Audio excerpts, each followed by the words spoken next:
सैया जी आप ये ले लीजिए, आप मेरे प्रेमी हैं, आप अगर ठीक रहेंगे तो आप मुझे सुख प्रदान करते रहेंगे।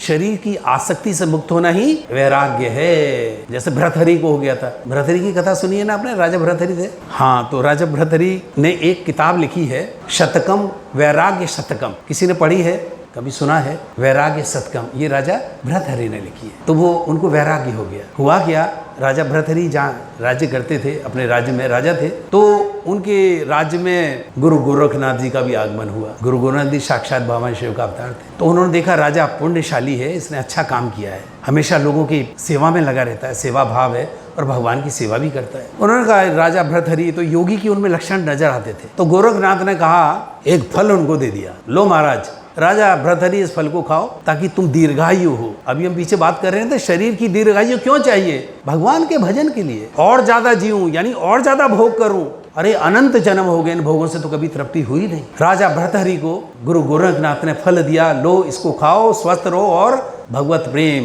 प्रजा को जैसे बच्चों की तरह पालते हो इसी तरह से। ये क्या है? ये नियत कर्म है, वेद वेद शास्त्र वेदित कर्म है। हरे को अपने जैसा मानना, न कोई छोटा न कोई बड़ा, सब हम बराबर है। न कोई राजा न कोई रंक न कोई भिखारी न कोई स्त्री न पुरुष, सब आत्मा है। यही आत्मज्ञान है, हम सब में वही रम रहा है। और जब ये दृष्टि हमें मिल जाती है तो फिर आनंद वाली स्थिति है। इस शरीर में रहते हुए हम मुक्त हो जाते। राजा बड़ा प्रसन्न हुआ, उसने वो फल ले लिया। बोले ठीक है, इससे तो मेरा शरीर, मैं इससे मरूंगा ही नहीं, इतना फल इतना सुंदर है। लेकिन राजा क्या थे, क्योंकि संसार में हम रहते हैं ना प्रभु जी, आसक्ति उनके काय में थी, रानी में। उनकी रानी बहुत रूपवती गई। उन्होंने कहा अरे मेरा क्या है, ये रानी अपना ऐसी सुंदर बनी रहे, इसको देख देख के निहारते रहते हैं, हम तबीयत खुश हो जाती है, फिर भगवान का भजन भी करेंगे साथ साथ जो कर रहे हैं। मेरी रानी मेरे सामने बुजुर्ग ना हो जाए, बूढ़ी ना हो जाए, बड़े कष्ट होगा। उन्होंने रानी को फल दे दिया। रानी जी ये फल आपको गुरु ने दिया है, आप इसे खाइए और आप हमेशा ऐसे ही रूपवान सदा ऐसे ही बनी रहेंगी। रानी के बहुत बढ़िया। लेकिन रानी वास्तव में क्या थी? रानी शहर का एक कोतवाल था, उससे वास्तव में प्रेम करती थी। राजा से तो उनकी दौलत और ऐश्वर्य की वजह से उनका संबंध था। प्रेम वो कोतवाल से करती। कोतवाल बहुत सुंदर था, बड़ा हस्त पुष्ट, देखने में बड़ा सुंदर था, गबरू जवान। रानी का दिल उन पर था। रानी ने वो फल कहा, कोतवाल को दिया कि सैया जी आप ये ले लीजिए, आप मेरे प्रेमी हैं, आप अगर ठीक रहेंगे तो आप मुझे सुख प्रदान करते रहेंगे। कोतवाल ने वो फल ले लिया। कोतवाल घर आया। कोतवाल ने कहा यार मैं क्या करूंगा ऐसे खा के। रानी की तो जी हजूर या प्रेम इसलिए करना पड़ता है कि मुझे घर चलाना है, ये दौलत उनसे चाहिए। लेकिन राजा वो जो कोतवाल था वो प्रेम करता था राज नर्तकी से, जो दरबार में नाचते, उसका प्रेम राज नर्तकी से था। उसने वो फल जाके उस राज नर्तकी को दे दिया। कहा भी ये फल आप लीजिए, ऐसी नाचती रहो और हमारा मनोरंजन करती रहो जिंदगी भर, जब तक हम जिए आप ऐसी नाचो। नर्तकी ने वो फल ले लिया।